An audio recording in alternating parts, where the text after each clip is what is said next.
hello, it's me again. Aram is back. The 2-minute drills. Are you surprised? Look at this trio here. Yeah. We're Donald Trump. Have some fun this year. Yeah. Don't adjust your calendars. And although there's a paywall for our stories, you can always go to the YouTube page and hear what we have to say. Yeah, that's true. Very true. So we're here for you. So don't adjust your calendars. It is the 2018 season. I will be back a little bit with these guys this season. James Escarcega, Fresnay, Robledo. We got a good game to talk about. There's a lot of good non-league games going down in week 0, but a really good one taking place Friday at Covina District Field. Los Altos against Covina.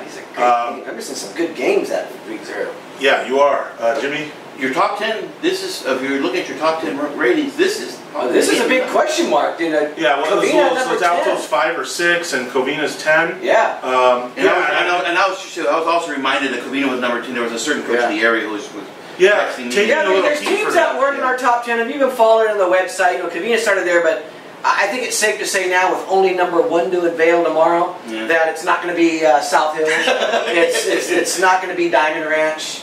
Or Diamond Bar, or some of these things. So Covina at number 10, some of those other schools that are saying, hey, where are we on this countdown? What happened? We'll start with Covina, and then Aram can kind of explain why he likes them there. I actually tend to agree with Aram, because I think when you do rank teams in the top 10, and you're talking about how you're doing in your own little world, in your division, and what type of year you're going to have, there's no doubt in my mind Covina's going to be great. Northview's another team who was kind of, where are we in that top 10? But I think this is a legitimate, and San Dimas. Right, I'm sure they are. To me, Covina is the Valley Vista League favorite for no other reason, Aram. Nin Burns and Eric Cuellar. I mean, come on. Yeah, so that's the struggle when you're ranking teams that play across 13 different divisions. You have to weigh not only head-to-head, but you have to weigh, what team is going to be 4 and 6 at the end of the season in a better league. Again, a team that's going to be 11 and 3 and won its league. You're just not going to rank that 4 and 6 team above them, even though they would beat them. So that has to be part of the context. But fair enough. Covina has a chance to prove something in this game. I mean, they were a whisker away, in a shootout last year for a CIF championship. Freddie was there. Yeah, Freddie was there. And now they get a shot at a team, Covina's D9, Los Altos is Division 5. They get a shot, to make a statement here. Yeah. And I think that, look, they're going to be able to score. Nin Burns now, when you look at him, he's freshman, sophomore, he's been there. I always thought quarterbacks, when you're that good, these junior and senior years is where you start to really explode. This is where you nail it. He's that good of an athlete. You look at this league and this division, he's going to be truly special. He was special last year. When you look at what he did in the semifinal and championship game, it was remarkable. To borrow one of Aram's lines, the defense couldn't defend air. I mean, they in the semifinal game, I think they won 60-something to 60-something. Yeah, they were 50 points in the championship game. They've got to do a better job defensively of helping that offense out. But offensively, I think what you're going to see from Nin last year, he wanted to throw that home run ball every time, and he got away with it a lot. I think this year they want to spread it around a little bit more. I think they want to use his athletic ability. He didn't run as much as he could have last year, but he's capable. Because they had Cuellar came out of nowhere, 2,300 who was also a sophomore, and now he's a junior. And they both look great. So they both look really good. So they've got so many options when you talk about that backfield and what they could do. I don't know how you defend that at the level they're going to play against. Jimmy, I've been told that their coaches feel, guys with a little perspective going back, as good or better in the skill spots than they were during those Mike McDonough years. Yeah, I agree. And you saw them this summer. That's a scary statement. It is. Because those teams, if they played in the divisions these days, would have won 2 CIF championships. Most likely. And they would have done it laughing. Yeah. Oh, most likely. You're talking about teams that got booted out by like Oaks Christian or something. Yeah. It's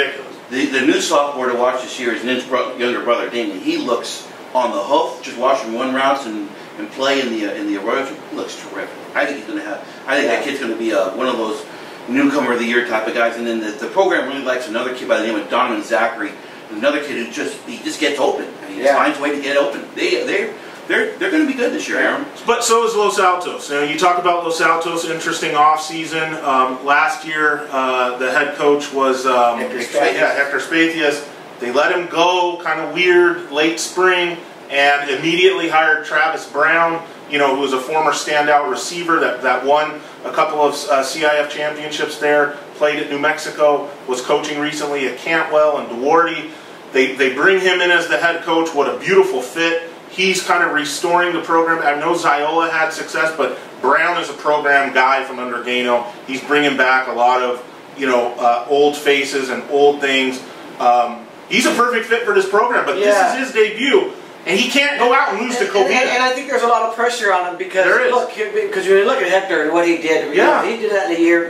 People didn't expect 7-4 after losing that Tyler Nevins senior class. But I think Los Altos was looking at this long term and who's going to be our coach over the next 4, 5, maybe 8 years, and they saw an opportunity to go get Travis, and they made this move. But you're right, there is going to be some pressure. And he's got a young team. I mean, we went over it. I did the preview on this team. Not as young as last year. No, but they've still got a lot of sophomores and a lot of juniors. Not a big senior heavy team at all, but they've got a lot of talent that he's excited about. And he's going to find out right off the bat. When you look at, again, what they did last year and how they were improving, can he sustain that and take it to another level? That's going to be the question. Yeah. And they also, I haven't seen in the summer, they got a tight end, Jonathan Terry, 6'6", 280, and he can play. And he looked terrific this summer. And their stud offensive weapon is Rene Zaldivar. This is a guy that, as a freshman tore it up, and everyone was saying, wow, this is our next super freak. This is our next Tyler Nevins type stud. Not the same player, but the guy that can really carry the offense. And he showed a little bit of it last year. I expect Travis Brown to get him the ball in a myriad of ways. Watch for that guy to go off this year. Absolutely. They got weapons, too. And talking to Travis, I couldn't believe some of the things he said about him, explaining to him, he's the best I've ever seen at this, he's the best I've ever seen come up at this, his speed, he's faster than Nevins was already. Watch out, Fred. You're right. He's not just high in this kid. He is super high in this kid as a program changer. And yet another puzzle for the newly revamped Hacienda League. Boy, that's going to be a fun league this year. Yeah, Charter Oak probably your favorite, but Diamond Ranch and Los Altos definitely going to have something to say about it. But we got to pick this game, and like we mentioned, the pressure's on Travis Brown. As good as Covina is, he can't lose to these guys week 0. He's got to come into Los Altos, hit the ground running, and get things going. I think he does just that, because I think Los Altos, although as a whole may not be as talented in the skill spots, they got more than enough in the skill spots, and then I think at the line of scrimmage, they'll be perfectly fine. Probably the better team there. Give me LA. And that's hard to say because, this is team with new QB taking on team with veteran QB. What's the line? I would say, I want to say around Pick'em, but I'd make like Los Altos 3 or 4.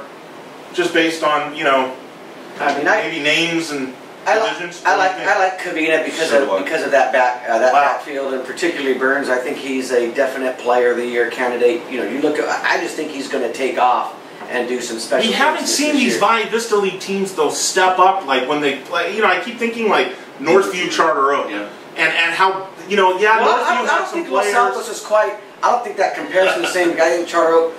Was on a different level in those games when Comstock and then when they play them. But to me, it's the same dynamic in the sense that Northview had a few players, but Charter Oak 1 through 11 just outclassed them. And I think here, Covina has some players, but I think 1 through 11, Los Altos is overall better, and that's why I think hey, they got weapons too. So I think Covina has the least amount of nothing surprises me in this game. No, absolutely not. I think this. I think you're it's right. Going to be. It's not, again, we talked about the Arroyo Bonita game being high scoring. This is going to be a high scoring. Should be because Covina's defense. You're right. Stopping Zaldivar and some of those guys, that's going to be a chore. Well, split the difference, Jimmy. And this you got Covina, I got LA. I'm taking Covina as well. Wow. So 2 for Covina, 1 for LA. It'll make Joe Brown happy. Hey, this is one of those games you're going to spotlight on your column Saturday, right? I might. I don't know. It depends on what happens in this game, elsewhere, wherever. I probably won't be there, but certainly we'll see what happens with it. Yeah, I imagine it'll get in there just because of the statements that could be made on either side. So it is Los Altos at Covina District Field taking on Covina High School on Friday night. All the information is down below where to log on to find the info on the game, our Twitter handles, and then Facebook as well. We'll see you there, everybody. Thank you.